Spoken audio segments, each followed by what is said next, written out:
जय जिशु praise the Lord. আমরা আরেকটিবার সুন্দর সকালে নতুন ভিডিও নিয়ে চলে এলাম। আর এই ভিডিওতে আমরা আজকের খুব সুন্দর একটি বিষয় নিয়ে আলোচনা করব, যে বিষয়টি সমস্ত খ্রিস্ট বিশ্বাসী সন্তানদের জানা উচিত। তো আমরা বিশ্বাসী সন্তানরা আমরা আলোচনা সভাতে আসার আগে একটি ছোট্ট প্রার্থনা করব, আর তারপরে আমরা বাক্যে আসব। আমাদের যে সমস্ত নতুন বিশ্বাসী সন্তানরা ভিডিও দেখছেন, অবশ্যই আমাদের চ্যানেলটিকে সাবস্ক্রাইব করে পাশে থাকবেন এবং অবশ্যই ভিডিওটি শেয়ার করবেন জগতের মানুষদেরকে বা খ্রিস্ট বিশ্বাসীদেরকে, যাতে তারা এই সত্যকে জানতে পারে, বুঝতে পারে। তো অবশ্যই সবাই ভিডিওটি প্রথম থেকে শেষ অবধি ধৈর্য ধরে দেখুন। অবশ্যই এখান থেকে অনেক কিছু শিখতে পারবেন, জানতেও পারবেন। তো আসুন আমরা বেশি কথা না বাড়িয়ে আমাদের আলোচনাতে আসবো। আমরা একটি ছোট্ট প্রার্থনা করি। পবিত্র মঙ্গলময় পিতা প্রভু যীশু, তোমায় ধন্যবাদ, তোমার প্রশংসা, তোমার গৌরব করি। পিতা গো, তুমি এই সুন্দর দিন, সুন্দর সকাল দেখতে দিয়েছো, তুমি নিঃশ্বাস প্রশ্বাস দিয়ে বাঁচিয়ে রেখেছো প্রভু, তার জন্য ধন্যবাদ করি। তোমার দয়া, কৃপা, করুণা, অনুগ্রহ আমাদের সঙ্গে সাথে আছে। তুমি তো দয়ালু, কৃপাময়, মহান ঈশ্বর প্রভু, জীবন্ত জাগ্রত পিতা। তুমি এই মুহূর্তে আশীর্বাদ, অনুগ্রহ করো, দয়া, কৃপা, করুণা করো।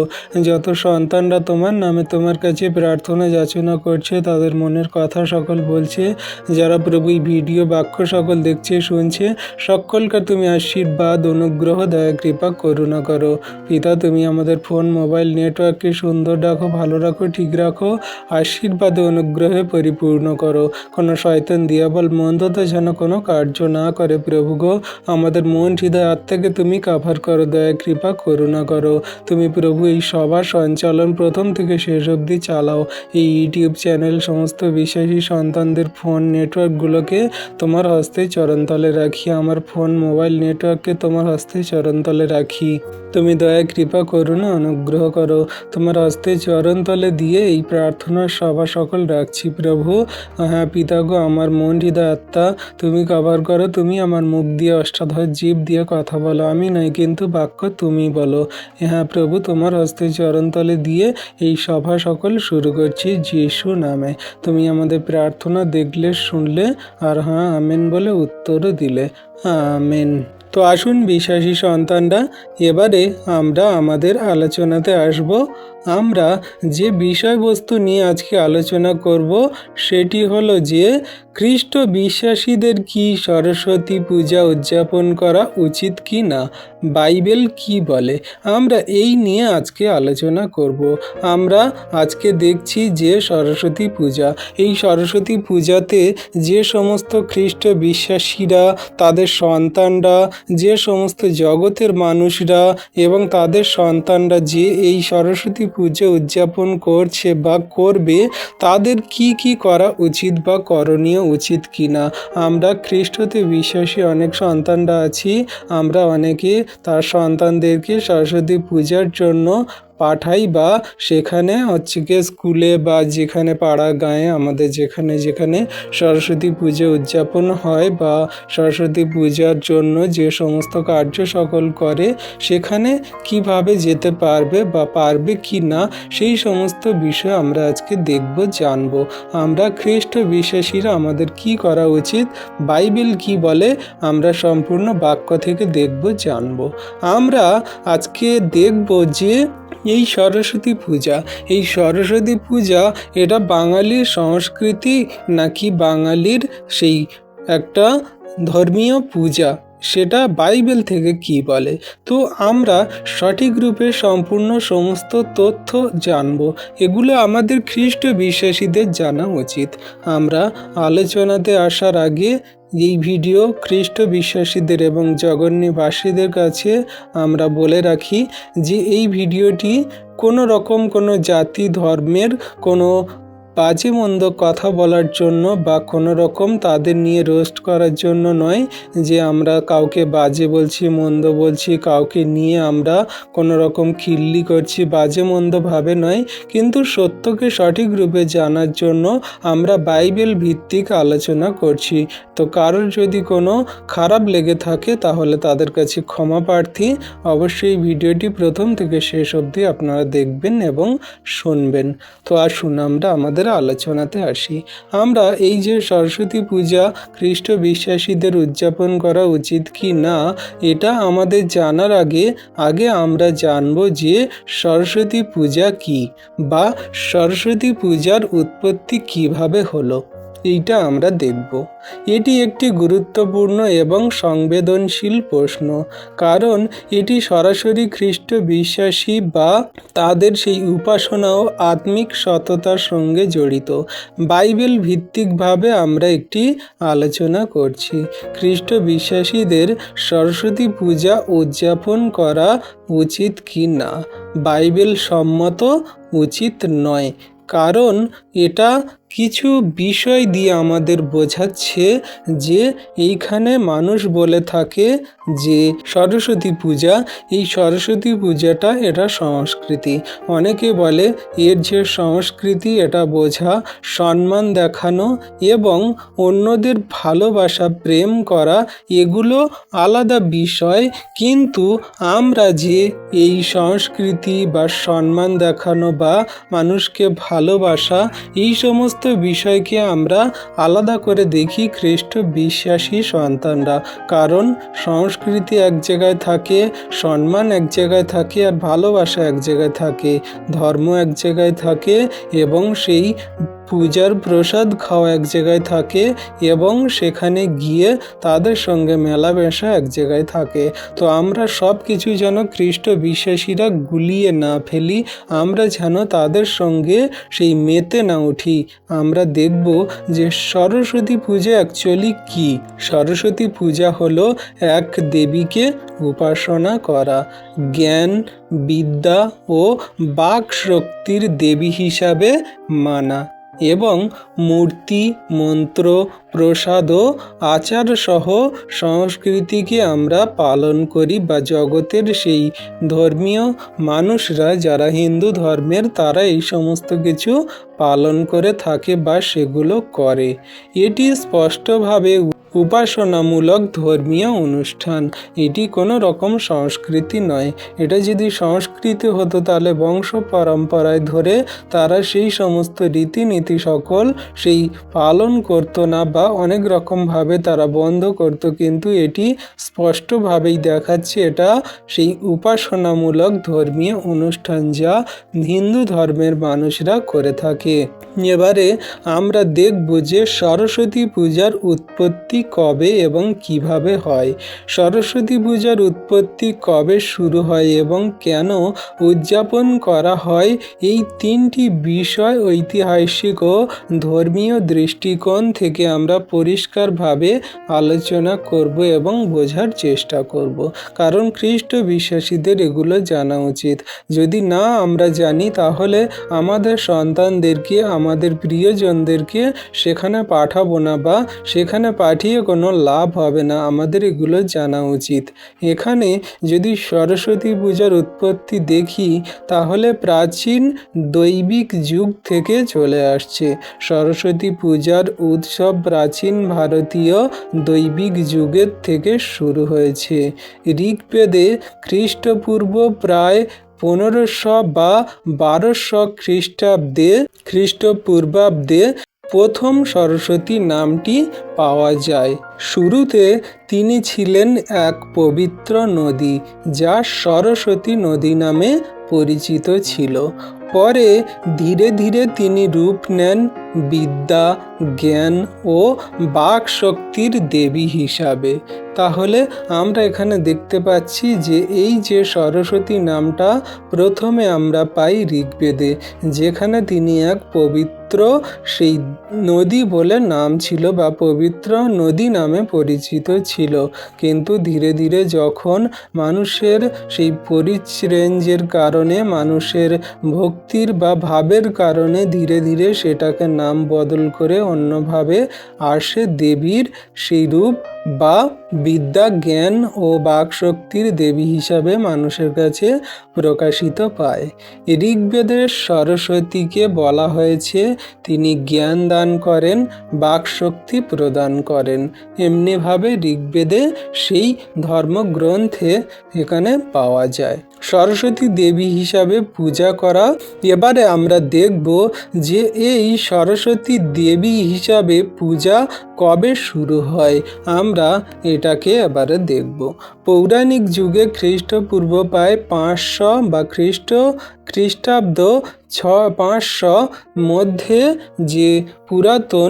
যে পুরাণসমূহ পাওয়া যায়, সেই পুরাণসমূহতে ব্রহ্মাণ্ড পুরাণ বা মর্ত্যস্য পুরাণ বা দেবী ভাগবত পুরাণেতে আছে সরস্বতীকে ঘোষণা করা হয় বা ব্রহ্মার স্ত্রী, বিদ্যা, সঙ্গীত, কলা ও জ্ঞানের দেবী হিসাবে মানা হয়। তাহলে বিশ্বাসী সন্তানরা আমরা এখানে দেখতে পাচ্ছি যে পৌরাণিক যুগে সেইখানে খ্রিস্টপূর্ব 500 বা খ্রিস্টাব্দ 500 মধ্যে যে পৌরাণিক যে সমস্ত গ্রন্থগুলো পাওয়া যায়, ধর্মগ্রন্থগুলো হিন্দু ধর্মের, সেই ব্রহ্মাণ্ড পুরাণ বা মর্তন পুরাণ বা দেবী ভাগবত পুরাণে যে সমস্ত পাওয়া যায়, সেইখান থেকে সেই সরস্বতী দেবীকে বা সরস্বতীকে এখানে যে পাওয়া যায়, তিনি ছিলেন কে না ব্রহ্মার স্ত্রী ছিলেন। তিনি সেই দেবী, তিনি বিদ্যা, তিনি সঙ্গীত, তিনি কলা ও তিনি জ্ঞানের দেবী হিসাবে মানুষের কাছে প্রকাশিত হয়েছেন বা তারা সেই জ্ঞান, বুদ্ধি, কলা এবং সেই বিদ্যা হিসাবে তাকে পূজা করে, তার চরণতলে আসে। তো এমনি করে আমরা দেখতে পাচ্ছি সেই বিষয়ে। আর এই সময় থেকেই সরস্বতী পূজা একটি নির্দিষ্ট ধর্মীয় আচার হিসাবে গড়ে ওঠে। তাহলে আমরা দেখতে পেলাম যে এমনিভাবে সরস্বতী পূজাকে মানুষ প্রাধান্য দিতে শুরু করে। সরস্বতী পূজা আমাদের জগতের মানুষদের সেই ধর্মীয় একটা প্রথা হয়ে ওঠে। এবারে আমরা দেখব সরস্বতী পূজা কবে উদযাপন করা হয়। সরস্বতী পূজা মাঘ মাস শুক্লা পঞ্চমী, বাংলা মাস মাঘ মাসে হয়। তিথি শুক্লা পঞ্চমী। এই দিনটিকে বলা হয় বসন্ত পঞ্চমী, শ্রী পঞ্চমী বলে বলা হয়। আর এই যে বসন্ত ঋতুর সূচনা হওয়ায় এই পঞ্চমীতে হলুদ রং, ফুল বা নতুন শুরুর প্রতীক হিসাবে মানা হয়। আপনারা দেখে থাকবেন যে বিশেষত এই সরস্বতী পূজাতে যারা এই সরস্বতী পূজা করে, নারীরা, মেয়েরা বা ছেলেরা বেশিরভাগ হলুদ রঙের শাড়ি বা হলুদ রঙের জামা কাপড় পরে। এটাকে শুভ বলে ধরা হয়, শুভ বলে মানা হয়, কারণ এটা বসন্ত পঞ্চমী। যখন বসন্তকাল এসে যাচ্ছে, তখন আমাদের মধ্যে একটা প্রেমের বা একটা সে হলুদ রঙের শুভ বলে মানা হচ্ছে। নতুন ফুল, নতুন মুকুল আসছে, তো সেইটাকে যখন মানুষ মানছে, তখন তারা এই হলুদ রঙকে তারা শুভ বলে মানছে বা এটা নতুন বছরের শুরুর প্রতীক হিসাবে মানছে, যেটা বাংলা মাসে হয়ে থাকে। তো এমনি করে সেই সমস্ত জগতের মানুষরা যারা কিনা হিন্দু ধর্মের মধ্যে দিয়ে তারা এটাকে বেশি প্রাধান্য দিয়ে সেই মতো রীতিনীতি তাদের সমস্ত ধর্মগ্রন্থ অনুযায়ী তারা এই মতো পূজা আচ্ছা দেবীর আরাধনা করে আসে বা করছে। এবারে আমরা দেখব কেন সরস্বতী পূজা উদযাপন করা হয়। একে, জ্ঞান ও বিদ্যার আশীর্বাদ পাওয়ার জন্য। ছাত্রছাত্রীদের বিশ্বাস লেখাপড়ায় উন্নতি হবে, স্মরণশক্তি ও বুদ্ধি বাড়বে, এজন্য তারা এই সরস্বতী পূজা করে থাকে। এজন্য তারা কি করে না বই, খাতা, কলম দেবীর সামনে রাখা হয়, রেখে তারা আশীর্বাদ নেয়, তারা প্রণাম করে। এবারে 2 আমরা দেখব বাক শক্তি ও সৃজনশীলতার জন্য। সরস্বতী দেবী তিনি বাক শক্তি ও সৃজনশীলতা দিয়ে থাকেন, যেমন সঙ্গীত, কবিতা, কলাবিদ্যা, নৃত্য, এবং অধিষ্ঠাত্রী দেবী বলে তাকে বিশ্বাস করা হয়। যে সমস্ত মানুষরা যে সমস্ত সেই জগতে আছেন মানুষরা যারা হিন্দু ধর্মের মধ্যে, তারা যারা সঙ্গীত শেখেন, যারা গান শেখে, যারা কবিতা আবৃত্তি পাঠ করে, যারা কলা বিদ্যা শেখে, যারা ড্রয়িং আঁকা করেন, যারা নৃত্য নাচ শেখেন, ডান্স শেখেন, সেই সমস্ত তারা মনে করেন যে দেবী অধিষ্ঠাত্রী যে সরস্বতী দেবী, তার কাছ থেকে এই সমস্ত আশীর্বাদ পাওয়া যায় যে তিনি সঙ্গীত শিখতে গলা সুর দিতে সাহায্য করেন, তিনি কবিতা ও আবৃত্তি বলতে সাহায্য করেন, সুর দিতে সাহায্য করেন, তিনি কলা বিদ্যায় ড্রয়িং আঁকাতে সাহায্য করেন, তিনি নাচে আমাদের আরও সেই প্রশিক্ষণ দিতে সাহায্য করেন, আশীর্বাদ করেন। আর এই দেবী সরস্বতীর যে প্রতীক আছে সেটি হলো সেই হংস ও বীণা, যেটা আমরা পিকচারে ছবিতে দেখে থাকি। তাহলে এমনি করে সমস্ত হিন্দু ধর্মের মধ্যে এই সমস্ত কার্য সকল দেবীর সেই করে থাকে। 3 নম্বরে যদি আমরা দেখি, হিন্দু ধর্মীয় বিশ্বাস অনুযায়ী হিন্দু দর্শনে জ্ঞানকে ঈশ্বরীয় শক্তি ও শক্তির তত্ত্ব হিসেবে দেখা হয়। সরস্বতী জ্ঞান রূপা শক্তি হিসাবে ধরা হয় বা তারা মানে। ঐতিহাসিকভাবে কে বেশি পালন করত?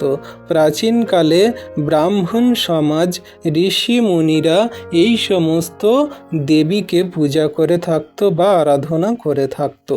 পরে রাজসভা, শিক্ষা প্রতিষ্ঠান, তারপরে আধুনিক কালে এলো কি না স্কুল, কলেজ, সাধারণ মানুষ এমনি করে ধীরে ধীরে এই দেবীর আরাধনা বা তার পূজা করতে মানুষ শুরু করলো। এমনিভাবে দেবীর প্রচলন জগতের মাঝে বেড়ে চলেছে। আর এখন স্কুল, কলেজ, তারপরে সর্বত্র মানুষজন এগুলো করে থাকছে। তো এই থেকে আমরা দেখলাম যে কিভাবে সরস্বতী দেবীকে, তাকে পূজা করা, তার উৎপত্তি, তার এই জগতে উদ্ভব হলো। আমরা সমস্ত কিছুই এই থেকে দেখতে পাচ্ছি পুরাণ থেকে বা আগেকার দিনে যে ধর্মগ্রন্থ ছিল, এখনও আছে হিন্দু ধর্মের যে ধর্মগ্রন্থ, সেখান থেকে আমরা এই নামকে পাচ্ছি, এই নাম খেয়ে আমরা বুঝতে পারছি। আমরা সংক্ষেপে যদি এক নজরে দেখি বিষয়বস্তু, উৎপত্তি কি না বৈদিক যুগ থেকে উৎপত্তি। প্রথম পরিচয় নদী থেকে, পবিত্র নদী থেকে সরস্বতীর নাম এসেছে। তারপরে রূপ লেখা বা যদি রূপ দেখি তাহলে যে রূপ নেয় তিনি বিদ্যা ও জ্ঞানের দেবী হিসাবে। তারপরে পূজা করা হয় মাঘ মাসে শুক্লা পঞ্চমীতে। উদ্দেশ্য কি না জ্ঞান, বিদ্যা, সৃজনশীলতা লাভের জন্য, আশীর্বাদ পাওয়ার জন্য। এমনি করে সরস্বতীকে মানুষ পূজা করছে, উপাসনা করছে। এখনো অবধি এই সংস্কৃতি তাদের মধ্যে দিয়ে চলে আসছে জগতের সেই হিন্দু ধর্মের মানুষদের। তাহলে বিশ্বাসী সন্তানরা আমরা বুঝতে পেলাম যে এমনি করে সরস্বতী দেবীকে মানুষ তাদের হৃদয়ের মধ্যে রেখে বা তাদের মনের মধ্যে রেখে তারা পূজা করছে জগতের মানুষরা। এবারে আমরা দেখব যে যারা আমরা খ্রিস্ট বিশ্বাসীরা আছি, আমরা যে এই সরস্বতী পূজা উদযাপন করতে পারবো কি না, বাইবেল কি বলে, এটা বাইবেল ভিত্তিক কি না। কারণ আমাদের অনেক ছেলে মেয়েরা আছে স্কুল কলেজে পড়ে, তাদের বন্ধুরা আছে, তাদেরকে ডাকে বা সেই পূজা করতে যাওয়ার জন্য তাদেরকে প্রবুদ্ধ করে।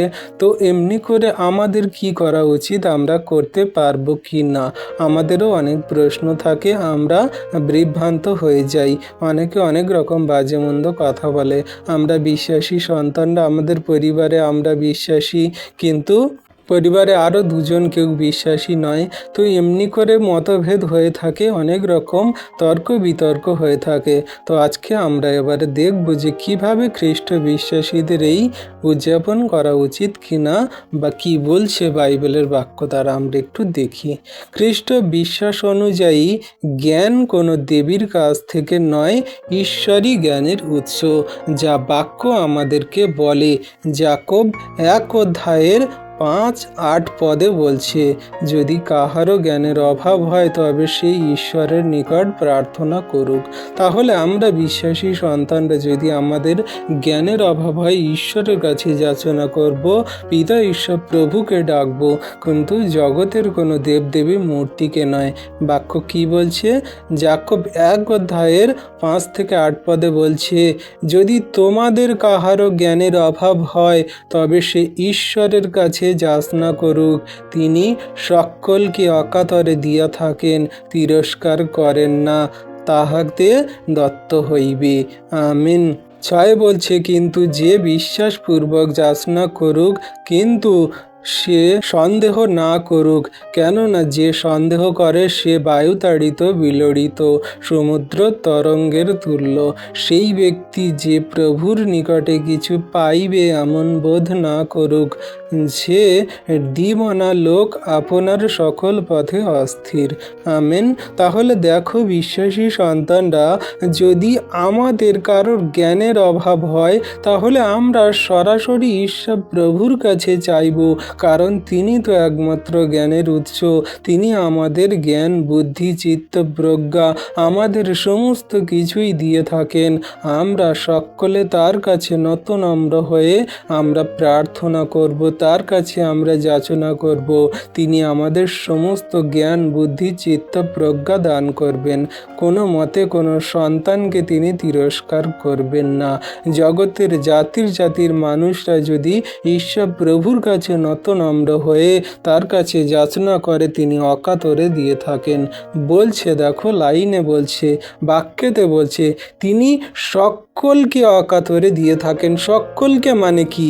সকলকে মানে হলো সকল জাতির মানুষ, জাতি ধর্ম ভেদের নির্বিশেষে মানুষকে তিনি অকাতরে দিয়ে থাকেন। কারোর কোনো রকম বিভেদ রাখে না, যে এ হিন্দু, এ মুসলিম, এ জৈন, এ খ্রিস্টান, এ নানান রকমের, তো কারোর কোনো রকম তিনি সেই বিভেদ রাখে না। সকলকেই তিনি জ্ঞান দিয়ে থাকেন, বুদ্ধি দিয়ে থাকেন, সকলকার তিনি চেতনা দিয়ে থাকেন সেই ঈশ্বর প্রভু। তাহলে তার কাছেই আমাদের যাচনা করা উচিত, তার কাছেই আমাদের সেই জ্ঞানের অভাবের জন্য প্রার্থনা করা উচিত। তিনি কোনো রকম তিরস্কার না করে সকলকেই তিনি দেবেন। তাহলে বিশ্বাসপূর্বক আমাদের যাচনা করতে হবে, বিশ্বাসপূর্বক আমাদের চাইতে হবে। কোনো রকম সন্দেহ নয়, কোনো রকম আমাদের মনের ভিতরে গলদ রেখে নয় যে আমি হিন্দু ধর্মের মধ্যে খ্রিস্টান দেবতার কাছে আমি বা খ্রিস্টান ঈশ্বরের কাছে আমি প্রার্থনা করব, আমার প্রার্থনা শুনবে কি না, আমার দেবে কি না, আমি পাবো কি না, আমার কি হচ্ছে কি না। তো এমনি করে এইরকমভাবে কোনো রকম সন্দেহ করে নয়, কিন্তু সম্পূর্ণ হৃদয় মন থেকে যদি আমরা সরলতার সঙ্গে নম্রভাবে পিতা ঈশ্বর প্রভুর কাছে যদি আমরা প্রার্থনা করি জ্ঞানের জন্য, তিনি অকাতরে দেবেন, সকলকেই দেবেন। কোনো রকম সন্দেহ দ্বারা নয়, কিন্তু সম্পূর্ণ মনের সেই সরলতা দ্বারা প্রভুর কাছে চাইতে থাকুন। আর যে সন্দেহ করবে সে কেমন না, সেই বায়ুতাড়িত বিলড়িত তরঙ্গের তুল্য। সে যে প্রভুর কাছ থেকে কিছু পাবে এমন আশা সে ছেড়ে দিক, কারণ সন্দেহ করলে কোনো রকম কোনো কিছু পাওয়া যায় না। যদি তুমি সত্য মনে চাও অবশ্যই তিনি দেবেন। আর সেই সমস্ত মানুষরা যারা সন্দেহ করে, যারা বাজে মন্দ ভাবে তার কাছে চায়, সেই সমস্ত মানুষ কি না, তারা দ্বিমনা লোক, তাদের মন স্থির নেই, তারা দুদিকে মন রেগে চলছে, তাদের মন সেই অন্য রকম, তারা বিলড়িত তরঙ্গের তুল্য, তারা সেই হাওয়া তাড়িত তুষের মতন, তাদের কোনো রকম মন স্থির নেই। আপনার পথে তারা অস্থির, কোন দিকে যাবে, কোথায় মন স্থির করবে তারা ঠিক করতে পারে না। ঠিক মতন প্রভুর কাছে, প্রভুর চরণতলে তারা আসে না। তাহলে বিশ্বাসী সন্তানরা আমরা দেখতে পেলাম যে জগতের মধ্যে একমাত্র ঈশ্বর প্রভুই জ্ঞান, বুদ্ধি, চিত্ত, প্রজ্ঞা দিতে পারে। কোনো রকম দেবদেবী মূর্তির চরণতলে গিয়ে নয়, বা কোনো দেবদেবী মূর্তির পূজা করে নয়। এবারে আমরা দেখব বাইবেল কি বলে, মূল সেই শিক্ষা ভিত্তিক আমাদের কি জানাচ্ছে। একমাত্র ঈশ্বরেরই উপাসনা করা উচিত, যেটা আমাদের যাত্রা পুস্তকে বলে থাকে, আমার সম্মুখে তোমার কোনো দেবতা থাকিবে না, যা ঈশ্বর প্রভু আমাদেরকে বলছে। যাত্রা পুস্তক 20 অধ্যায় 3 পদে কি বলছে? আমার সাক্ষাতে তোমার অন্য দেবতা না থাকুক। তাহলে বিশ্বাসী সন্তানরা আমাদের ঈশ্বর প্রভুর সামনে আর অন্য কোনো দেবতা না থাকুক, আমাদের সাক্ষাতে আর অন্য কোনো দেবতা না থাকুক, কোনো মূর্তি না থাকুক, একমাত্র সদাপ্রভুই, একমাত্র খ্রিস্ট যিশুই আমাদের ঈশ্বর পিতা।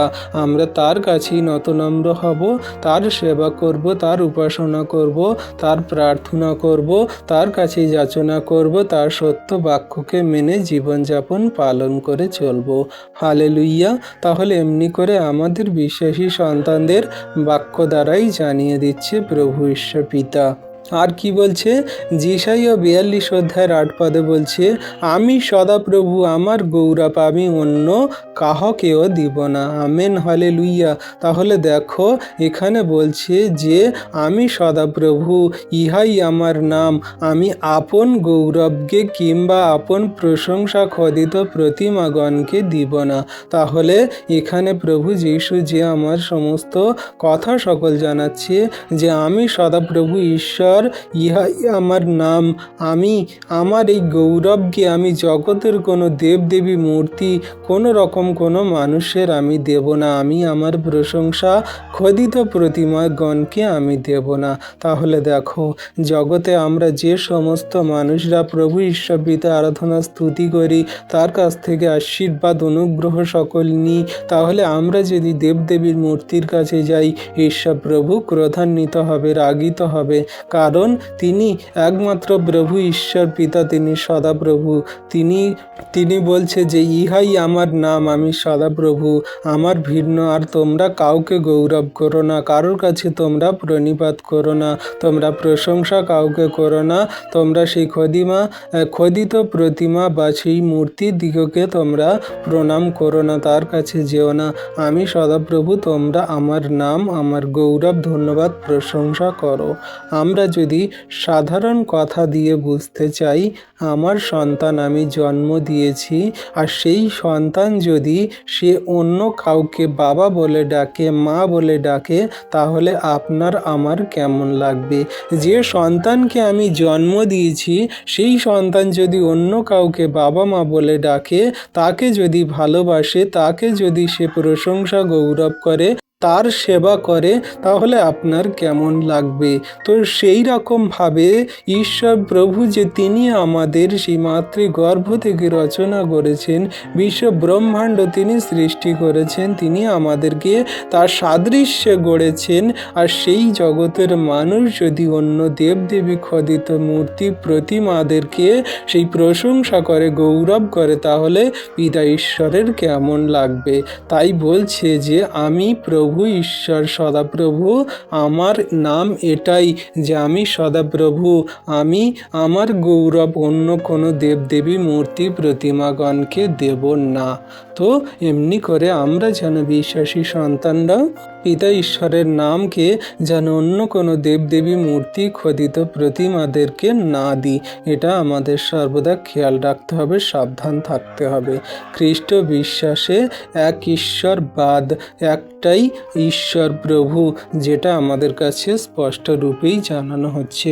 কোনো রকম দেবদেবী খোদিত মূর্তি কোনো কিছুই নেই, বা কোনো কিছুতে আমরা যেন না যাই বিশ্বাসী সন্তানরা।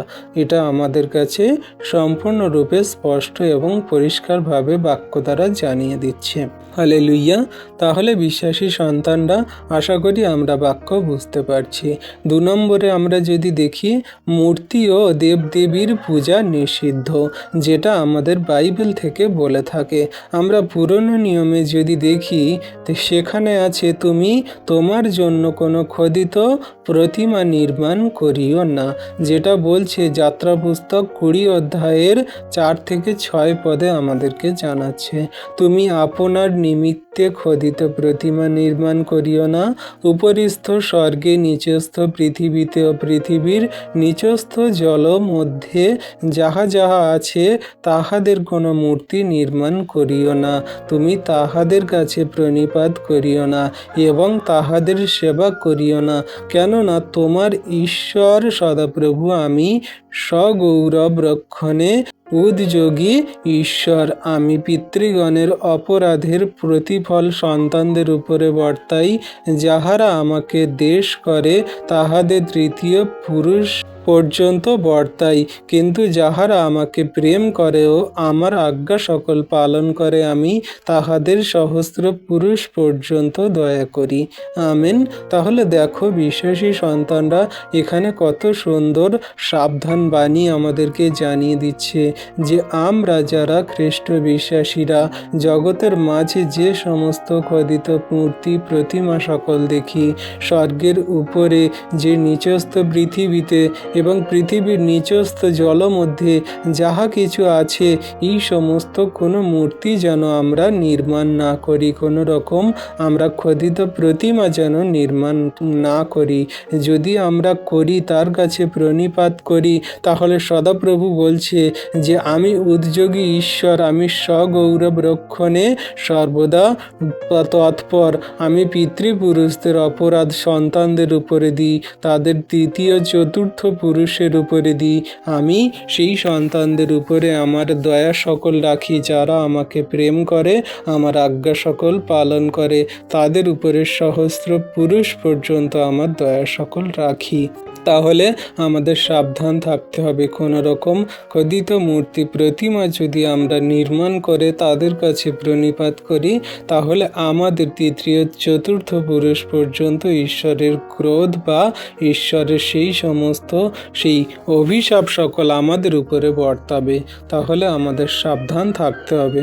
তাহলে বিশ্বাসী সন্তানরা আমরা বুঝতে পারছি যে এমনি করে আমাদের বিশ্বাসী সন্তানদের কিন্তু কোনো রকম প্রতিমা, খোদিত প্রতিমা বা কোনো রকম মূর্তিদেরকে আমাদের সেবা করা, পূজা করা বা তার কাছে নত হওয়া উচিত নয়। যদি আমরা করি, ঈশ্বরের রাগ ক্রোধ আমাদের সন্তানদের উপরে তৃতীয় চতুর্থ পুরুষ অবধি বর্তাবে, আর আমাদের কোনো রকম উন্নতি আশীর্বাদ হবে না। কিন্তু যদি প্রভু ঈশ্বরকে আমরা প্রেম করি, তার আজ্ঞা সকল পালন করি, তার চরণতলে নতনম্র হয়ে আমরা জীবনযাপন করি, তিনি বলছে যে আমি তাহাদের সহস্র পুরুষ পর্যন্ত আমার সেই আশীর্বাদ অনুগ্রহ দয়া সকল বর্তাই, সে আমার অনুগ্রহ আশীর্বাদে তার জীবন সকল চালাবে, সে অনন্ত জীবন পাবে যিশু নামেতে। Amen, hallelujah. তাহলে এমনি করে আমাদের বাক্য দ্বারা জানানো হচ্ছে। আর বাক্য বলছে, আর বাক্য আমাদেরকে বলছে মূর্তি পূজা হইতে পলায়ন করো, যেটা 1 করন্থীয় 10 অধ্যায় 14 পদে বলছে যে অতএব হে আমার প্রিয়েরা প্রতিমা পূজা হইতে পলায়ন করো, আমি তোমাদিগকে বুদ্ধিমান জানিয়া বলিতেছি, আমি যাহা বলি তাহাই বিচার করো। তাহলে দেখো এখানে 1 করন্থীয় 10 অধ্যায় 14-15 পদে এটা আমাদেরকে জানাচ্ছে যে আমরা যেন সেই প্রতিমা পূজা থেকে আমরা পলায়ন করি। পলায়ন করি মানে কি, যেন আমরা দূরে থাকি, সেদিকে আমরা না যাই, সেখানে যেন আমাদের কোনো রকম দেখা না যায়, আমরা কোনো রকম প্রতিমা পূজা, কোনো রকম তাদের সেবায় আমরা যেন না যাই। তো এখান থেকে আমাদের জানানো হচ্ছে বাক্য দ্বারা, আর আমাদের বুদ্ধিমান বলে ধরা হচ্ছে। যদি আমরা সেই প্রভু ঈশ্বর পিতার আজ্ঞা সকল পালন করি, আমরা বুদ্ধিমান, আমাদের তিনি জ্ঞান বুদ্ধি দিয়েছেন, চিত্ত প্রজ্ঞা দান করেছেন, তাহলে আমরা বিচার করব যে কোনটা সত্য ঈশ্বর, কোনটা সঠিক ঈশ্বরের চরণতলে আসা উচিত নাকি প্রতিমাদের কাছে যাওয়া উচিত। যে ঈশ্বর প্রভু সমস্ত আকাশ বাতাস গ্রহ নক্ষত্র তারা বিশ্ব ব্রহ্মাণ্ডের সৃষ্টিকর্তা, মানুষকে তিনি জ্ঞান বুদ্ধি চিত্ত প্রজ্ঞা দিয়ে থাকেন, আর সেই আমরা মানুষ আমরা কি করি না, আমরা খোদিত মূর্তি প্রতিমা করে আমরা তার কাছেই যাই, যার কোনো মানে হয় না, যার কোনো রকম চোখ কান মুখ নেই, তার কাছে গিয়ে আমরা আমরা সেই সমস্ত সেবা কার্য করে থাকছি। তাহলে আমাদের বুদ্ধিমান বলে ধরা হচ্ছে, আমাদের বিচার করতে বলা হচ্ছে। তো এমনি করে আমরা যেন সমস্ত কিছু বাক্য দ্বারা বিচার করি, বোঝার চেষ্টা করি কোনটা প্রকৃত সত্য ঈশ্বর, কোনটা আমাদের কাছে সত্য গ্রহণযোগ্য। তো এমনি করে আমাদেরকে জানানো হচ্ছে। তাহলে সরস্বতী পূজা এটা হলো মূর্তি পূজা, এটা আমাদের করা কোনো মতে বিশ্বাসীদের উচিত নয়। 3 নম্বরে এবারে যদি আমরা দেখি, যিশুই একমাত্র পথ ও জ্ঞানের উৎস। কি বলছে? আমি পথ সত্য জীবন, যেটা যোহন 14 অধ্যায় 6-7 পদে আমাদেরকে জানাচ্ছে যে যিশু তাহাকে বলিলেন, আমি পথ সত্য ও জীবন, আমাদিয়া না আসিলে কেহ পিতার নিকটে আইসে না। যদি তোমরা আমাকে জানিতে তবে আমার পিতাকেও জানিতে, এখন অবধি তাহাকে জানিতেছ ও দেখিতেছ। আমেন। তাহলে বিশ্বাসী সন্তানরা, আমরা যদি সেই খ্রিস্ট যিশুর আজ্ঞা শিক্ষা সকল পালন করি, তাহলে তিনিই বলছেন যে আমি পথ সত্য জীবন, আমাদিয়া না আসিলে কেউ পিতার কাছে যায় না। তাহলে যিশুই একমাত্র পথ সত্য জীবন। কোনো মূর্তি, কোনো দেবদেবী, কোনো কবচ তাবজ মাদুলি, কোনো তান্ত্রিক ওঝা, কোনো রকম জগতের কোনো কিছু নেই যা আমাদের স্বর্গরাজ্যে নিয়ে যেতে পারে বা পিতার সঙ্গে মিলন করাতে পারে। একমাত্র যিশুই পারে, কারণ যিশুই পিতার মধ্যে, পিতা যিশুর মধ্যে। যে যিশুকে দেখেছে সে পিতাকে দেখেছে, যে যিশুর আজ্ঞা শিক্ষা সকল পালন করে সে পিতা ঈশ্বরের আজ্ঞা শিক্ষা সকল পালন করে। যে যিশুর সেবা করে সে পিতা ঈশ্বরের সেবা করে। যে যিশুর সেই পদচিহ্ন স্মরণ করে চলে সে পিতা ঈশ্বরের পদচিহ্ন স্মরণ করে চলে। যে যিশুর মধ্যে দিয়ে যাবে সে স্বর্গরাজ্যে যাবে।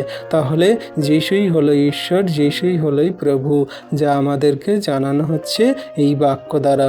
তাহলে বিশ্বাসী সন্তানরা, আমরা যদি সঠিক রূপে প্রভুর এই সমস্ত বাক্য আজ্ঞা শিক্ষা সকল পালন করি, তাহলে জগতের মধ্যে আর কোনো রকম দেবদেবী মূর্তির কাছে আমাদের যেতে লাগবে না। কোনো কিছু আমাদের জ্ঞান বুদ্ধি চিত্ত প্রজ্ঞার অভাব হবে না। আমরা কোনো রকম পাপে পড়ব না, মন্দতায় চলব না। জগতের মানুষদের থেকে আমরা দূরে থাকব, আমরা তার আজ্ঞা শিক্ষা সকল পালন করে চলব। যেটা প্রভু আমাদের জ্ঞান বুদ্ধি চিত্ত প্রজ্ঞা দান করছে, তার প্রেমে চলতে আমাদেরকে সাহায্য করছে। তিনি কি বলছে?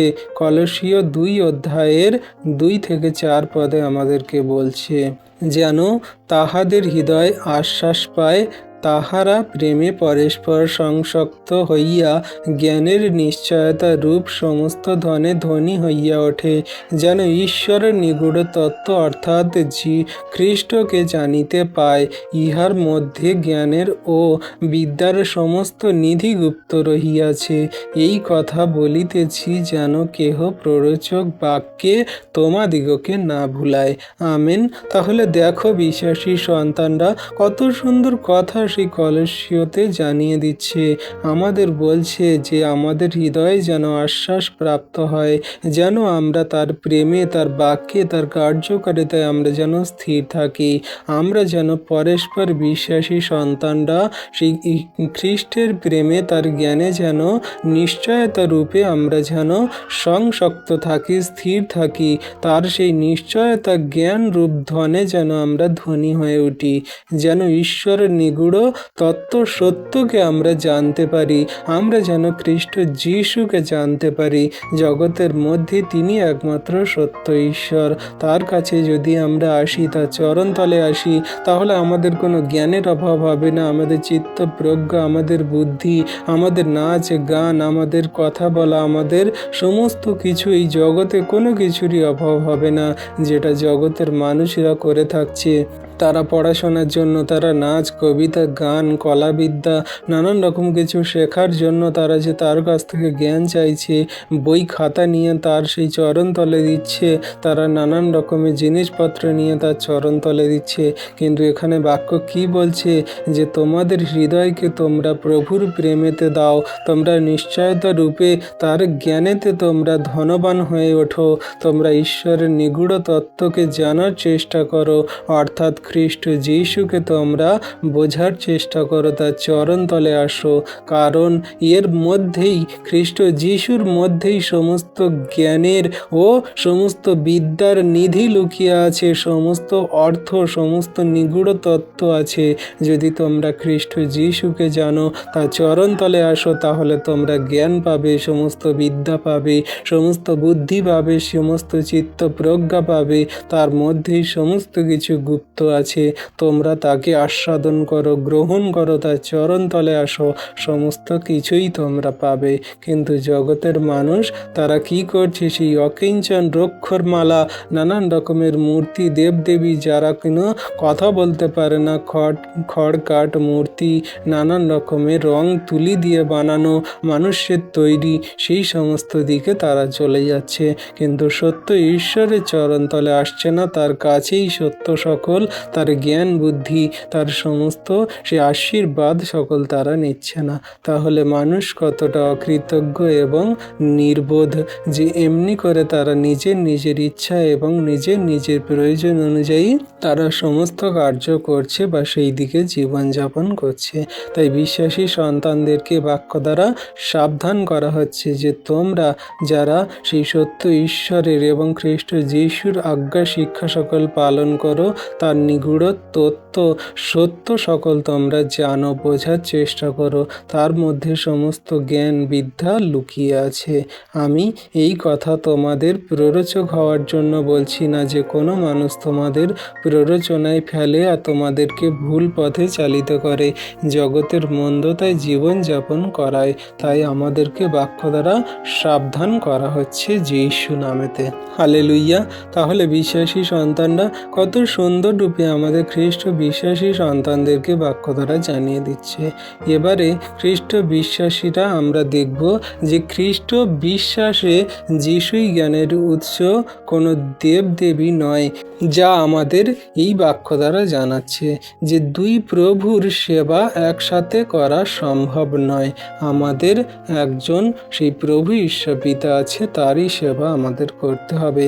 মতি 6:24 বলছে যে কেউই দুই কর্তার দাসত্ব করিতে পারে না, কেননা সে হয়তো একজনকে দেশ করিবে আর একজনকে প্রেম করিবে, নয়তো একজনের প্রতি অনুরক্ত হইবে আর একজনের তুচ্ছ করিবে।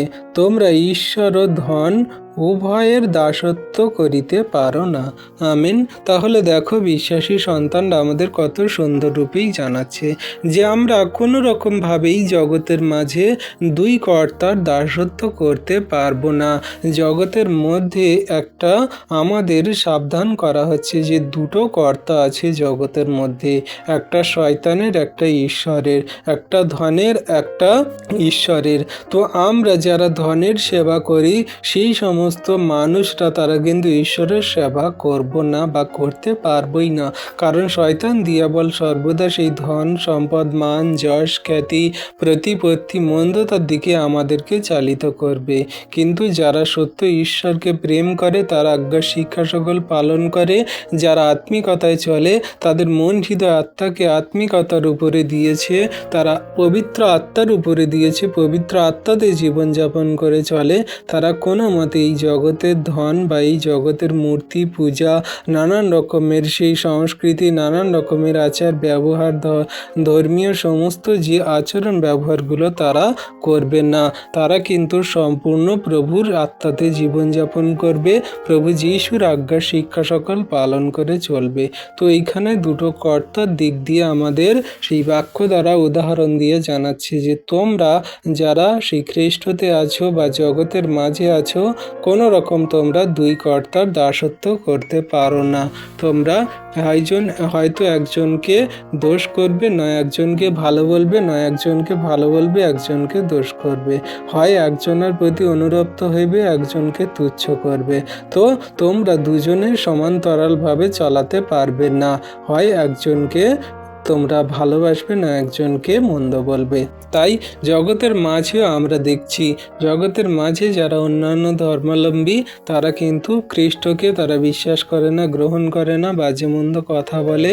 এবং যারা জগতের মাঝে যারা খ্রিস্টতে আছে তারা কিন্তু সেই দেবদেবী মূর্তি বা নানান রকম সেই সংস্কৃতি পূজা আছে তারা গ্রহণ করে না, বিশ্বাস করে না। প্রভুর পথেই পবিত্রতা এবং তারা সেই আত্মিকতায় তারা সেই পবিত্র আত্মাদের জীবনযাপন করে চলে, যা প্রভু যীশু আমাদেরকে শিক্ষা দিয়েছে। তো এমনি করে আমাদেরকে সমস্ত কিছুই জানানো হচ্ছে বাক্য দ্বারা। তাহলে বিশ্বাসী সন্তানরা আমরা বাক্য দ্বারা বুঝতে পারছি যে কেমনভাবে আমাদের সত্য সকল জানানো হচ্ছে। আলোকের সহিত অন্ধকারের কি সম্বন্ধ? আমরা যারা খ্রিস্ট যিশুর আলোতে চলছি, অন্ধকারের সহিত আমাদের কি সম্পর্ক? আমরা তো আলোতে জীবনযাপন করি, আমাদের কোনো রকম মন্দতায় বা কোনো রকম সেই অন্ধকারের সঙ্গে আমাদের সম্পর্ক নেই, যেটা আমাদের বাক্য দ্বারা জানানো হচ্ছে। 2 করন্থীয় 6 অধ্যায়ে 14 থেকে 18 পদে আমাদেরকে বলছে কি, তোমরা অবিশ্বাসীদের সহিত সমানভাবে জুয়ালিতে বদ্ধ হইও না, কেননা ধর্মে ও অধর্মের পরস্পর কি সহভাগিতা? অন্ধকারের সহিত দীপ্তির কি বা সহভাগিতা? আর বলিয়ালের পাপ দেবের সহিত খ্রিস্টের কি ঐক্য? অবিশ্বাসীর সহিত বিশ্বাসীরই বা কি অংশ? আর প্রতিমাদের সহিত ঈশ্বরের মন্দিরেরই বা কি সম্পর্ক? আমরাই তো জীবন্ত ঈশ্বরের মন্দির। যেমন ঈশ্বর বলিয়াছেন, আমি তাহাদের মধ্যে বসতি করিব ও গমনাগমন করিব, এবং আমি তাহাদের ঈশ্বর হইব, তাহারা আমার প্রজা হইবে। অতএব তোমরা তাহাদের মধ্য হইতে বাহির হইয়া আইস ও পৃথক হও, ইহা প্রভু কহিতেছেন। এবং অশুচি বস্ত্র স্পর্শ করিও না, তাহাতে আমি তোমাদিগকে গ্রহণ করিব এবং তোমাদের পিতা হইব ও তোমরা আমার পুত্র কন্যা হইবে, ইহা সর্বশক্তিমান প্রভু কহেন। আমেন। তাহলে দেখো বিশ্বাসী সন্তানরা কত সুন্দরভাবে আমাদেরকে জানিয়ে দিচ্ছে সেই করন্থীয়দের মণ্ডলীদের কাছে যখন সাধু পৌল চিঠি লিখছে তাদেরকে বলছে যে অবিশ্বাসীদের সঙ্গে আমাদের বিশ্বাসীদের কি সম্পর্ক? আমরা সেই সমস্ত সেই অবিশ্বাসীদের সঙ্গে তাদের জুয়ালিতে, তাদের আচরণ ব্যবহারে, তাদের ধর্মে কর্মে, তাদের কার্যকারিতাতে যেন আমরা তাদের জুয়ালিতে না বদ্ধ হই, তাদের কাজে যেন আমরা না যাই। কারণ ধর্মের মধ্যে অধর্মের পরস্পর কি সহভাগিতা? সেই যারা মানুষ তারা অন্ধকারে চলছে, কোনো রকম সত্যর দীপ্তি তাদের মধ্যে নেই, খ্রিস্ট যিশুকে জানে না, সত্য ঈশ্বরকে জানে না, প্রেমে চলে না, তাহলে সেই অন্ধকারের পাপী মানুষদের সঙ্গে দীপ্তির খ্রিস্ট যিশুর সঙ্গে, দীপ্তির ঈশ্বরের সঙ্গে কি সহভাগিতা? যারা সেই নানান রকম দেবদেবী মূর্তি, পাপ দেবীর পূজা করে, তাহলে খ্রিস্টের সঙ্গে তাদের কি ঐক্য, কি সমান্তরাল? তারা তো সেই মন্দতায় জীবনযাপন করে। অবিশ্বাসীর সঙ্গে খ্রিস্ট বিশ্বাসীদের কি অংশ? তারা তো সেই মন্দতায় জীবনযাপন করে। আর প্রতিমার সঙ্গে ঈশ্বরের মন্দিরের কি বা সম্পর্ক? কারণ প্রতিমা তো সেই অকিঞ্চন, তার কোনো সেই রূপ নেই, তার কোনো মূর্তি নেই, তার কোনো রকম কোনো কিছু সেই শক্তি নেই, সে নানান রকমভাবে অকিঞ্চন, যা মানুষের তৈরি। মানুষে নিজেই মূর্তি তৈরি করে তার কাছে নিজেই সেই মাথা নত করছে, তাহলে তার সঙ্গে ঈশ্বরের মন্দিরেরই বা কি সম্পর্ক? আমরাই তো জীবন্ত ঈশ্বরের মন্দির, যা ঈশ্বর প্রভু বলেছেন যে তুমি কি জানো না যে পবিত্র আত্মার মন্দির তোমরা, পিতা ঈশ্বর প্রভু তোমাদের অন্তরে বাস করেন। তাহলে জগতের মাঝেই আমরাই তো পবিত্র আত্মার মন্দির, তিনি আমাদের মধ্যে বসতি করেন, আমাদের মধ্যেই তিনি গমনাগমন করেন, আমরাই তো তার প্রজা, আমরাই তো তার সন্তান। তাহলে জগতের মাঝে কেন আমরা অকিঞ্চন রক্ষরমালা নানান রকম দেবদেবী মূর্তি পূজাতে আমরা চলে যাব? তার কাছে মাথা নত করব কেন? তার কাছে জ্ঞান বুদ্ধি চিত্ত প্রজ্ঞা চাইব কেন? নানান রকম কলাবিদ্যা শেখার জন্য আমরা কেন তার কাছ থেকে আমরা জ্ঞান চাইব, বুদ্ধি চাইব। আমরা তো আমাদের জীবন্ত পিতা ঈশ্বর প্রভু আছে, তিনি আমাদের তো হৃদয় মন্দিরে আছে। আমরা তার কাছে প্রার্থনা করব, বিশ্বাস ভরে যাচনা করব, তিনি আমাদেরকে সমস্ত কিছুই দেবেন। তাই বলছে 17 থেকে যে তোমরা তাহাদের মধ্য হইতে পৃথক হও, মানে সেই সমস্ত জগতের মানুষদের থেকে তোমরা আলাদা হও। কোনো রকম তোমরা সেই মন্দতায় তাদের সঙ্গে জীবনযাপন করো না। এটাই প্রভু বলছে যে অশুচি বস্তু কোনো রকম স্পর্শ করো না, তাদের পথে তোমরা চলো না, তাদের সঙ্গে গমনাগমন করো না। কারণ তিনি তোমাদের পিতা ঈশ্বর, তিনি তোমাদেরকে গ্রহণ করেছেন, অনুগ্রহ করেছেন, তোমরা তার পুত্র কন্যা হবে, তিনি তোমাদের ঈশ্বর প্রভু হবেন। আর তিনি সর্বশক্তিমান পিতা, এই কথা আমাদেরকে জানাচ্ছে, বলছে। Amen, hallelujah.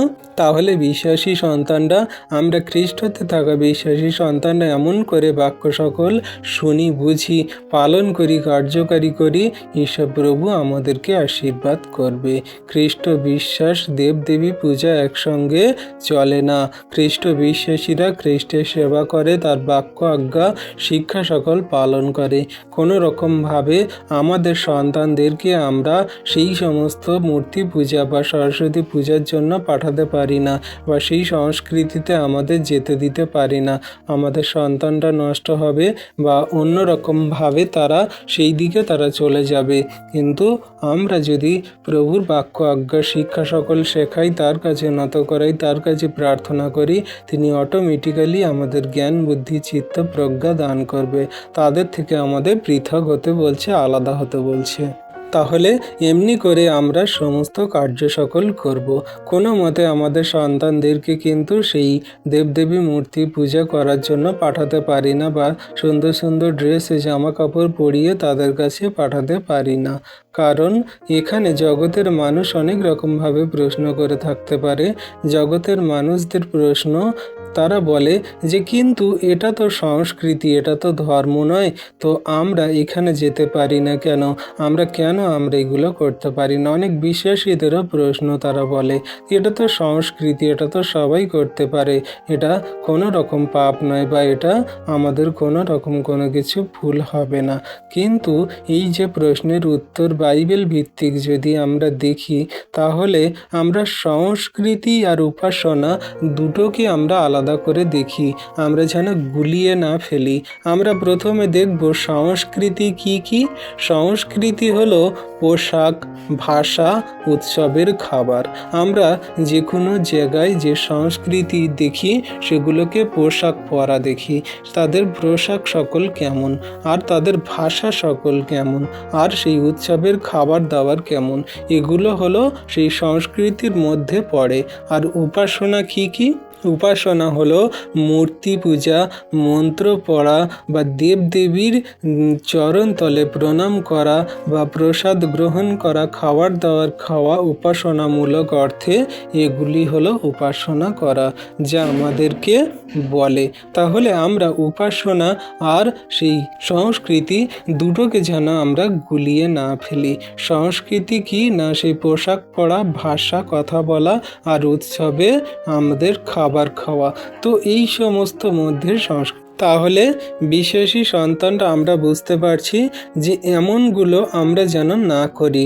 কোনো রকম উপাসনা সংস্কৃতির মধ্যে দিয়ে যেন আমাদের খ্রিস্ট বিশ্বাসকে না হারাই, আমরা যেন তার পথে চলা না বন্ধ করি, আমরা তার পথে চলব। কোনো রকম এই সংস্কৃতি উপাসনামূলক কার্যে যেন আমরা না যাই, আমাদের এতে ক্ষতি হবে। ঈশ্বর প্রভু আমাদের সেই সমস্ত আশীর্বাদ থেকে বিচ্ছিন্ন করবেন, আর আমাদের পরবর্তী সন্তানরা কিন্তু মন্দতায় শয়তান দিয়াবলের পথে চলে যাবে। সব কিছু বাহ্যিক নয়, সব কিছুর বিষয় আত্মিকভাবে ক্ষতিকর হয়।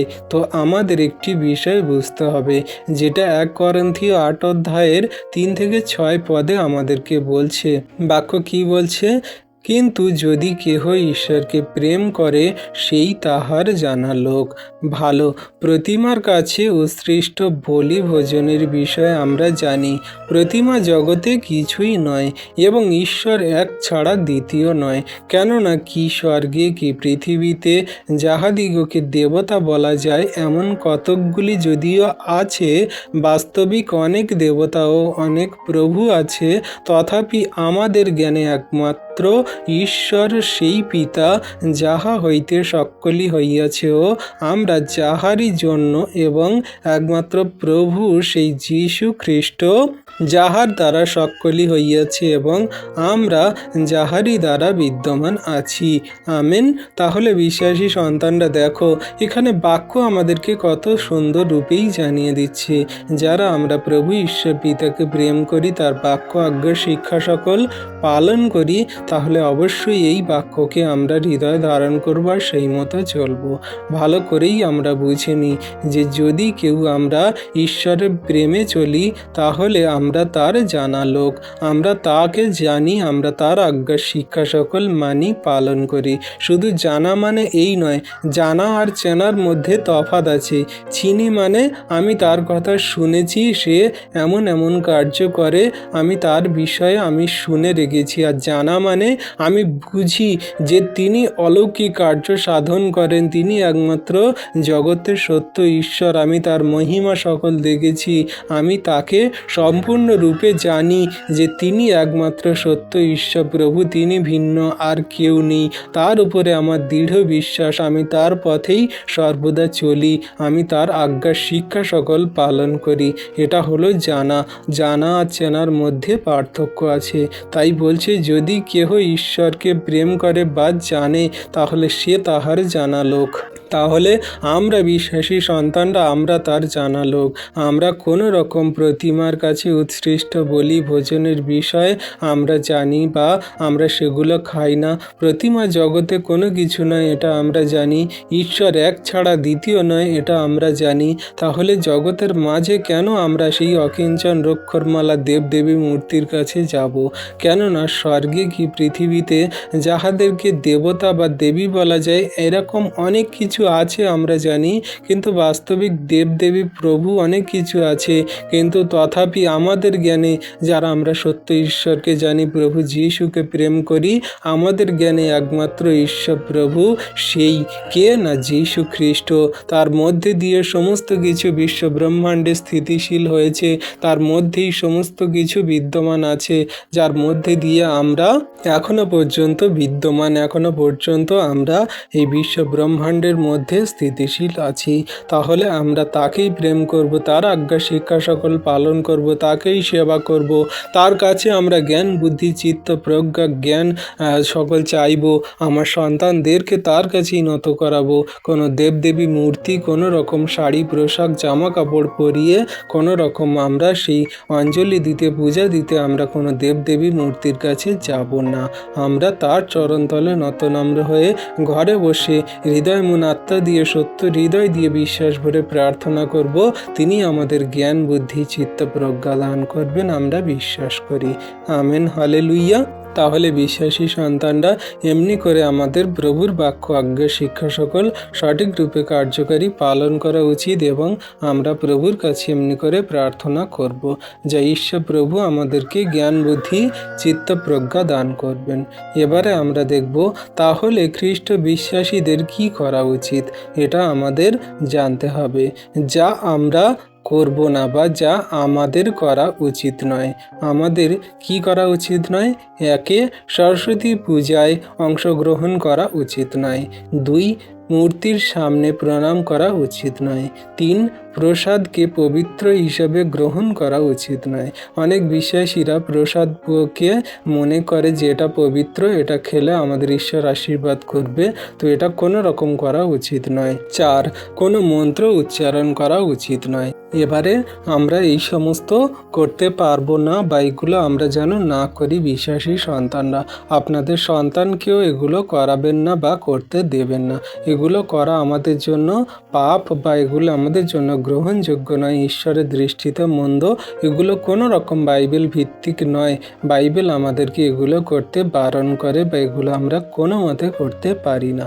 এবারে যা যা করা যায় বা করা যেতে পারে এমনভাবে আমরা করব যাতে কোনো রকম আমাদের বিশ্বাসীদের মধ্যে কোনো প্রভাব না পড়ে, আমরা পাপ না করি, অথচ বন্ধুদের সেই সম্মান রাখার জন্য বা তাদের ভালোবাসার খাতিরে আমরা এমন কিছু করতে পারি যেটা আমাদের বাইবেল সম্মত। আমরা কি করতে পারি, কি করা যায়? অন্যদের বিশ্বাসকে সম্মান দেখানো বা সম্মান করা যায়। বিদ্যা ও শিক্ষার জন্য ঈশ্বরের কাছে প্রার্থনা করা যায়, স্কুল কলেজে শান্তি আচরণ করা যায় এবং যিশুর মাধ্যমে জ্ঞান চাইতে প্রভুর কাছে প্রার্থনা করা যায়। এগুলো আমরা অবশ্যই বিশ্বাসী সন্তানরা করতে পারি। যেমন কেহ যদি জ্ঞানের অভাব হয় তাহলে সে ঈশ্বরের নিকটে প্রার্থনা করুক, যেটা বাক্য আমাদেরকে বলে যাকব 1:5 যদি তোমাদের কাহারও জ্ঞানের অভাব হয় সে ঈশ্বরের কাছে যাচনা করুক, তিনি সকলকে অকাতরে দিয়ে থাকেন, কোনো রকম তিনি তিরস্কার করেন না, তাহাকে দত্ত হইবে। তাহলে বাক্য দ্বারা তিনি আমাদেরকে জানাচ্ছে আমরা সমগ্র জগতের মানুষদের জন্য প্রার্থনা করতে পারি, তাদের কাছে আমাদের প্রভু ঈশ্বরের কথা বলতে পারি বা আমরা তাদের হয়ে আমরা প্রভুর কাছে প্রার্থনা জ্ঞাপন করতে পারি। ঈশ্বর প্রভু তাদের অবশ্যই দেবেন, আশীর্বাদ করবেন। হালেলুইয়া। এবারে আমরা দেখব যিশুর অনুসারী হিসেবে আমাদের পরিচয় কি, আমরা কেমনভাবে প্রভু ঈশ্বর পিতার সন্তান। তোমরা এক নির্বাচনী বংশ, রাজকীয় যাজকত্ব, যা প্রভু আমাদেরকে বাক্যই বলছে। 1 পিতর 2:9-10 বলছে, কিন্তু তোমরা মনোনীত বংশ, রাজকীয় যাজকবর্গ, পবিত্র জাতি, ঈশ্বরের নিজস্ব প্রজাবৃন্দ, যেন তাহারই গুণকীর্তন করো, যিনি তোমাদিগকে অন্ধকার হইতে আপনার আশ্চর্য জ্যোতির মধ্যে আহ্বান করিয়াছেন। পূর্বে তোমরা প্রজা ছিলে না, কিন্তু এখন ঈশ্বরের প্রজা হইয়াছ, দয়াপ্রাপ্ত ছিলে না, কিন্তু এখন দয়া পাইয়াছ। আমেন। তাহলে বিশ্বাসী সন্তানরা দেখো, আমরা সেই অন্ধকারে কারাকূপে মন্দতায় পড়েছিলাম, কিন্তু এখন সত্য ঈশ্বরকে জেনেছি, তার চরণতলে এসেছি, তার প্রজা হয়েছি। আমরা তার গুণকীর্তন করব, তার ধন্যবাদ, প্রশংসা, গৌরব করব। অন্ধকারের সমস্ত মন্দ বিষয়গুলো ত্যাগ করে আমরা আলোর চরণতলে এসেছি, সেই জ্যোতির কাছে এসেছি, আমরা তার মনোনীত বংশ হয়েছি, আমরা স্বর্গরাজ্যে যাব। তাই কোনো রকম জগতের মন্দ বিষয়, জগতের মন্দ কার্য সকল আমরা করব না। আমরা সেই সমস্ত খ্রিস্টের প্রেমে বাক্য কার্যকারিতায় আমরা শেষ দিন পর্যন্ত পরস্পর চলব, আজ্ঞা শিক্ষা সকল পালন করে। তাহলে বিশ্বাসী সন্তানরা আমরা বুঝতে পারছি জগতের মধ্যে কোনো রকম আমরা অন্ধকারে মন্দতায় চলব না। আগে যা চলেছি, আমরা পূর্বে যা কিছু মন্দ ছিলাম সেগুলো সমস্ত কিছু ত্যাগ করে যখন তার চরণতলে এসেছি, তার আজ্ঞা শিক্ষা সকল শেষ দিন পর্যন্ত পালন করে চলব। কারণ তার দয়া, কৃপা, করুণা অনন্তকাল স্থায়ী, আমাদের উপরে তার দয়া দিয়ে রেখেছেন। আমরা তার দয়াতে, তার অনুগ্রহেতে জীবনযাপন করছি, তার আশীর্বাদে। আমেন। হালেলুইয়া। তাহলে বিশ্বাসী সন্তান এমনি করে যেন আমরা জীবনযাপন করি। খ্রিস্ট বিশ্বাস মানে ভালোবাসা আছে, কিন্তু উপাসনায় আপোষ নেই। তাহলে আমরা যেন সেই খ্রিস্ট বিশ্বাসীরা সর্বদা প্রভুর প্রেমে ভালোবাসাতে যেন সর্বদা চলি, কিন্তু কোনো রকম উপাসনা করার সময় যেন আমরা জগতের মানুষদের সঙ্গে আপোষ না করি, তাদের সেই মন্দতায় জীবনযাপন না করি। কেউ বলতে পারে, হেই আয় তো এখানে পূজা করতে যাই, কিচ্ছু হবে না, হেই আয় তো একটু প্রসাদ খাই, কিচ্ছু হবে না, তুই খ্রিস্টান তো কি হয়েছে, একটু প্রসাদ খেলে কিচ্ছু হবে না। তো এমনি করে আমরা ভালোবাসা দেখাতে পারি যে হ্যাঁ তুমি আমার বন্ধু, তোমার সঙ্গে ঘুরতে যেতে পারি, তোমার সঙ্গে কথাবার্তা বলতে পারি, কিছু সময় কাটাতে পারি, কিন্তু তাই বলে উপাসনালয়ে গিয়ে আমি তোমার সঙ্গে প্রসাদ খেতে পারি না, উপাসনালয়ে গিয়ে আমি দেবদেবীর কাছে মূর্তি পূজা করতে পারি না, নত হতে পারি না, কারণ একমাত্র সত্য ঈশ্বর তিনি। তো এমনি করে কোনো রকম যেন আমরা সেই উপাসনার জন্য আপোষ না করি, কিন্তু ভালোবাসার খাতিরে আমরা তাদের সঙ্গে কথাবার্তা বলতে পারি, তাদের সঙ্গে ঘুরতে পারি, তাদের সঙ্গে কিছু সময় কাটাতে পারি। এগুলো জগতের মানুষরা অনেকেই অনেক হরেক রকমভাবে আমাদের মন্দভাবে নিয়ে চলে যায় শয়তানের দিয়াবলের দিকে, কিন্তু বিশ্বাসী সন্তানদের আমাদের সতর্ক থাকতে হবে, খেয়াল রাখতে হবে। আপনারা যারা বড়রা আছেন অবশ্যই আপনার সন্তানদেরকে এগুলো অবশ্যই শিক্ষা দেবেন বা জানাবেন। সেই জন্য এই ভিডিও বানানো, এই ভিডিও করা। আপনারা সতর্ক থাকুন, সাবধান থাকুন। জগতের দেবদেবী মূর্তি কোনো কিছু নয়, একমাত্র সদাপ্রভু ঈশ্বর পিতা খ্রিস্ট যিশুই আমাদের পথ, সত্য, জীবন। তিনি অনন্ত জীবনে তিনি আমাদেরকে নিয়ে যেতে পারেন। ছোট্ট করে উপসংহার রূপে যদি আপনাদেরকে জানাই, খ্রিস্ট বিশ্বাসীরা সরস্বতী পূজা পালন বা অংশগ্রহণ করবেন না, তবে ঘৃণা নয়, ভালোবাসা ও সম্মান দেখাবেন। জ্ঞান ও বিদ্যার জন্য যিশুর কাছেই প্রার্থনা করবেন। ঈশ্বরপ্রভু আপনার এবং আপনার পরিবারের সকল সদস্যকে, আপনার বন্ধু বান্ধব, আত্মীয় স্বজন, পাড়া প্রতিবেশী, গ্রামাঞ্চল মানুষদেরকেও আশীর্বাদ করবেন। ঈশ্বরপ্রভু এই বাক্যে সকলকে আশীর্বাদ করছেন আমরা বিশ্বাস করি। আপনারা যারা এই ভিডিও প্রার্থনা বাক্য সকল দেখছেন, শুনছেন, অবশ্যই আশীর্বাদ পাচ্ছেন, সত্যকে জানতে পারছেন আমি বিশ্বাস করি। আর এই ভিডিও সকল জগতের মানুষদেরকে আর অন্যান্য মানুষদেরকে আপনারা পৌঁছে দিন, জগতে ছড়িয়ে দিন, যাতে তারাও সত্যকে জানতে পারে। অবশ্যই ঈশ্বরপ্রভু সকলকে সত্যকে জানতে সাহায্য করবেন, আশীর্বাদ করবেন, তাদের হৃদয়ে অবশ্যই কথা বলবেন। আর আপনারা যারা খ্রিস্ট বিশ্বাসীরা আছেন, আপনাদের বন্ধু বান্ধব, আত্মীয় স্বজন, পাড়া প্রতিবেশী, গ্রামাঞ্চল মানুষদের জন্য প্রার্থনা করবেন, যাতে ঈশ্বরপ্রভু তাদের জ্ঞান, বুদ্ধি, চিত্ত, প্রজ্ঞা দান করে। কারণ একমাত্র তার কাছ থেকেই জ্ঞান, বুদ্ধি, চিত্ত, প্রজ্ঞা পাওয়া যায়, জগতের কোনো রকম দেবদেবী মূর্তির কাছে নয়। আপনাদের সন্তানদেরকেও বলবেন যেন তারাও যেন সেই তাদের বন্ধুদের জন্য প্রার্থনা করে যারা হিন্দু ধর্মের মধ্যে আছে। তো অবশ্যই আমরা সবাইকে জন্য প্রার্থনা করি যাতে তারা সত্য ঈশ্বরের কাছে উপাসনা করে, সত্য ঈশ্বরের চরণ তলে আসে, কিন্তু জগতের দেবদেবী মূর্তির কাছে নয়। ঈশ্বর প্রভু আপন বাক্যে সকলকে আশীর্বাদ করুন। আমেন। আসুন বিশ্বাসী সন্তানরা, এই যে সমস্ত বাক্য আমরা পড়লাম, আলোচনা করলাম, আমরা হৃদয়ে যাতে ধরে রাখতে পারি, প্রভুর কাছে একটা ছোট্ট বিনতি প্রার্থনা করি যাতে ঈশ্বর প্রভু সকলকে আশীর্বাদ করেন। পবিত্র মঙ্গলময় পিতা প্রভু যীশু, তোমায় ধন্যবাদ, তোমার প্রশংসা, গৌরব করি। পিতা গো, তুমি মহান দয়ালু কৃপাময় ঈশ্বর পিতা, জীবন্ত জাগ্রত প্রভু। তোমার দয়া, কৃপা, করুণা, অনুগ্রহ তোমার সন্তানদের প্রতি আছে। প্রভু, যত সন্তান এই ভিডিও প্রার্থনা বাক্য সকল দেখলো, শুনলো, পরবর্তীতে দেখবে, শুনবে, প্রভু সকলকে তুমি ভরপুর আশীর্বাদ করো। জগতের মধ্যে দেবদেবী মূর্তি কোনো কিছু নয় পিতা, তুমি একমাত্র সত্য ঈশ্বর প্রভু। তোমার চরণতলে যে কেউ বিশ্বাস করে আসে সে অনন্ত জীবন পায়, সে পরিত্রাণ পায়। তোমার কাছেই যে যাচনা করে সেই জ্ঞান বুদ্ধি পায়, কারণ তুমি তোমার বাক্যেতেই বলো, কারো যদি জ্ঞানের অভাব থাকে সে ঈশ্বর প্রভুর কাছে যাচনা করুক।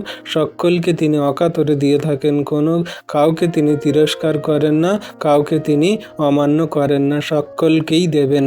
হ্যাঁ প্রভু, জগন্নিবাসীকে তুমি জ্ঞান, বুদ্ধি, চিত্ত, প্রজ্ঞা দান করো। তারা তো সত্যকে জানে না, তোমার চরণতলে আসে না। তুমি একমাত্র জ্ঞানের উৎস, তুমি জ্ঞান, বুদ্ধি, চিত্ত, প্রজ্ঞা দাতাকারী ঈশ্বর প্রভু। সমস্ত কিছুই তোমাকে জানলে, তোমাকেই বুঝলে সমস্ত জ্ঞান, বুদ্ধি, চিত্ত, প্রজ্ঞা খুলে যাবে। তারা যদি বাইবেল পড়ে, বাক্য পড়ে, তারা সমস্ত কিছু উত্তর পেয়ে যাবে, সমস্ত কিছু জ্ঞান বুদ্ধিতে পেয়ে যাবে। তুমি তাদের আশীর্বাদ করো, তোমার চরণতলে আসতে দয়া, কৃপা, করুণা করো, অনুগ্রহ করো। তোমার দয়া, কৃপা, করুণা, অনুগ্রহ জগতে জাতির জাতি মানুষের প্রতি আছে।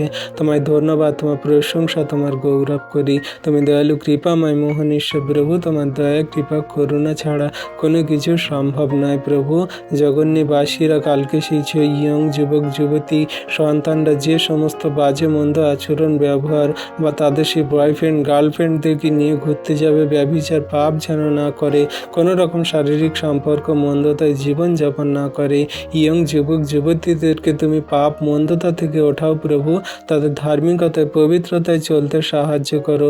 তুমি তাদের জীবন সকল সুন্দর করো, তাদেরকে সত্য ঈশ্বরের চরণতলে আসতে সাহায্য করো। মন্দ বিষয় সকল ত্যাগ করে ধার্মিকতায় চলতে সাহায্য করো। তুমি তাদের জ্ঞান, বুদ্ধি, চিত্ত, প্রজ্ঞা দান করো।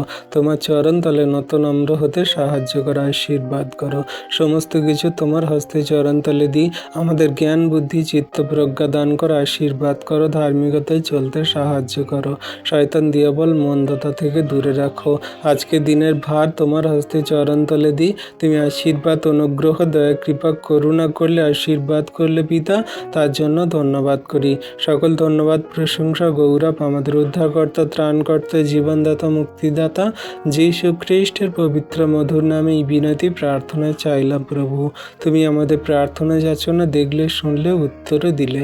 তথাপি আমাদের ইচ্ছা নয়, কিন্তু তোমার ইচ্ছা আমাদের জীবনে পূর্ণ হোক। আমেন।